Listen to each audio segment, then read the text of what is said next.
Usually to qualify for surgery, patients need to have a BMI of over 40 if they have no illnesses related to their obesity, or over 35 if they've got obesity-related illnesses. Those criteria aren't hard and fast. If you're a private patient, occasionally we will go a bit lower for individual patients with the right circumstances. But for NHS patients, often the criteria are set much higher by their primary care trust, and you may not be eligible for funding at that level.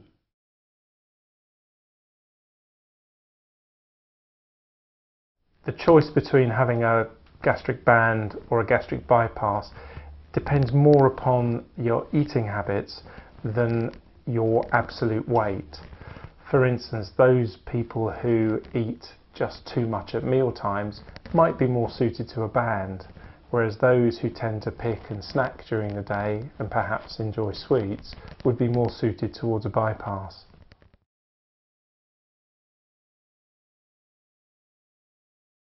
There's a great deal of difference in the weight loss after surgery between a band and a bypass. Patients who've had a band require the band to be adjusted to the right level before they start losing weight, and that weight loss will be at a rate of about 1/4 stone a month. People who've had a bypass have a much more definite immediate effect, and they will tend to lose weight at around 1 stone a month because the bypass works immediately.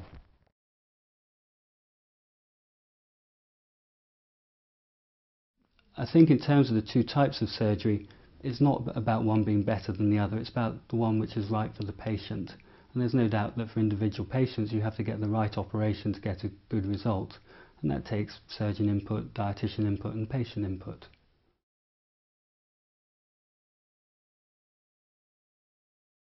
I think again, how long after surgery before you're thin is really determined by which operation you choose. It'll be quicker with the bypass and a bit slower with the band, but realistically you're going to look a lot thinner within 6 months to a year.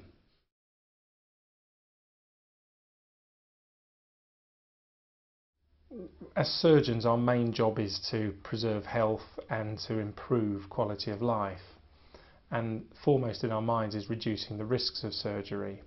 Now, all operations carry a risk, and what I have to balance is the risk of the operation versus the risk of leaving someone with excess weight that itself will cause harm. If you look at it that way, surgery is almost always less of a risk than staying big.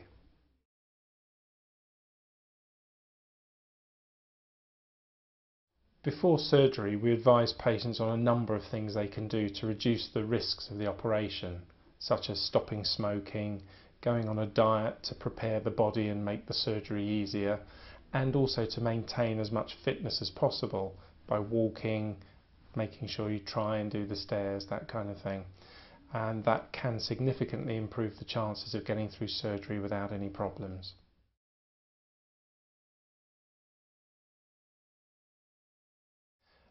In general, most patients report that it's a bit uncomfortable, but they wouldn't describe it as severely painful.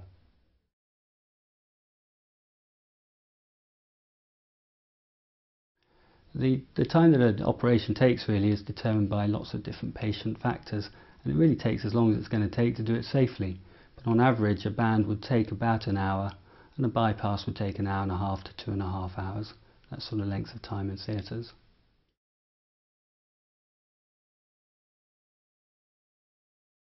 The length of stay for a band is usually 24 hours, so come in on the morning of surgery and go home the next day. Usually for laparoscopic bypass, you'd expect to be in hospital for 48 to 72 hours, coming in on the day of surgery and going home 2 or 3 days later.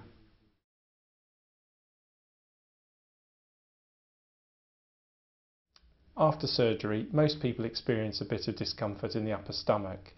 They will feel like they've got a bit of tummy ache, and we treat that with what we call a patient-controlled analgesia device, where they hit a little button and they can have a dose of painkiller. But usually after 24 hours, most people can manage with just standard soluble painkillers.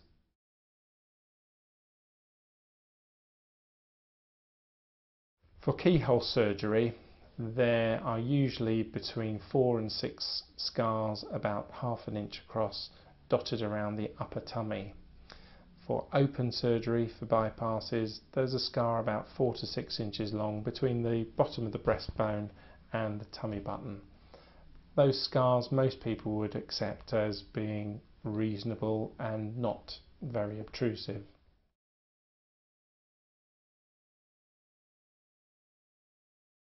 The decision about the route for surgery, whether keyhole or open, largely comes down to the suitability of the patient for keyhole surgery.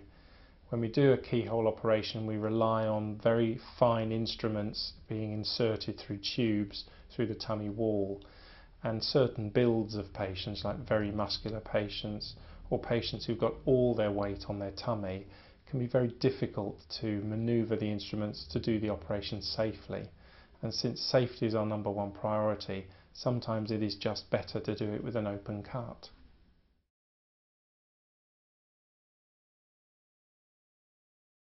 I think it's very important as part of a full assessment to see a dietitian.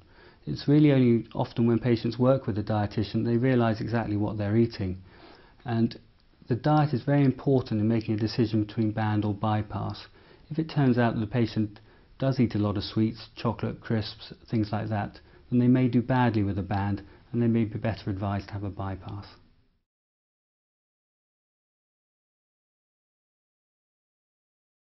The pre-surgery diet is really important from my perspective.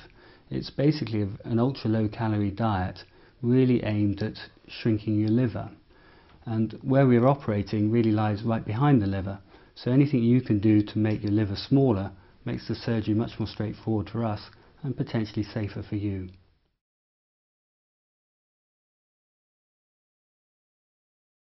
It's interesting, diabetes and the effect of surgery on it.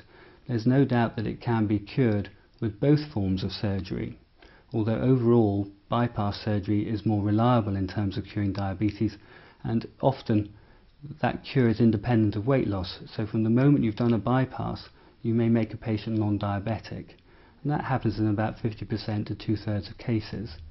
Whereas with a band, it's more about gradual weight loss, and as you lose the weight you may find that your diabetes is cured.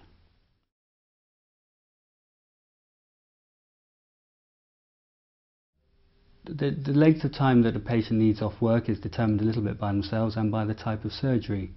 Normally after a band you'd expect to be able to return to work in a week or two, whereas after a laparoscopic bypass probably 2 or 3 weeks, and probably a bit longer for an open bypass, 4 or 6 weeks.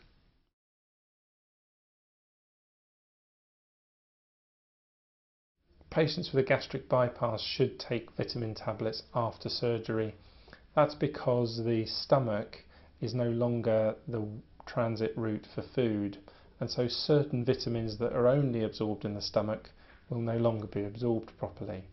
And if you take a vitamin tablet, that helps the rest of the intestine absorb enough vitamin to keep the body intact.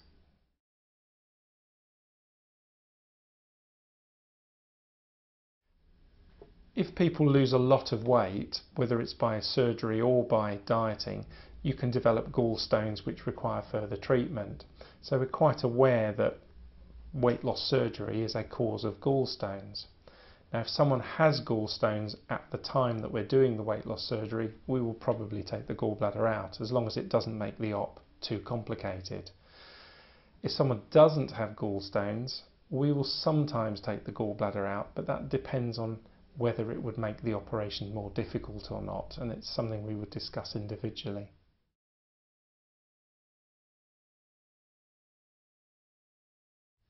Plastic surgery, ideally everybody would be eligible for it after their operation when they lose weight. Your appearance of your abdomen after surgery differs a lot from patient to patient. Some patients have a very good result, some patients unfortunately do get quite a lot of saggy skin, and they would benefit from plastic surgery. The difficulty is that generally speaking, other than in exceptional circumstances, it's not available on the NHS.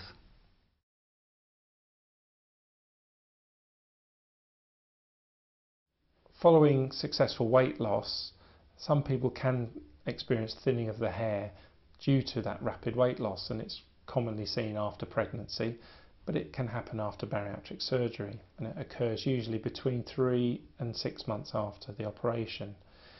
It's very, very rare for people to have noticeable hair thinning, but there is a faster turnover of hair, and some people may notice that it is shed a lot more quickly when they wash their hair.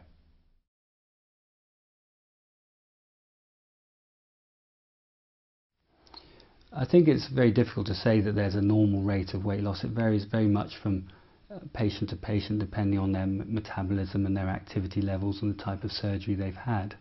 Some of our big patients will lose weight very quickly, sometimes 3, 4, 5 stone in the first 6 weeks, whereas other smaller patients might only lose a stone or 2 in the first week after bypass, and bands tend to lose weight at a slower rate still.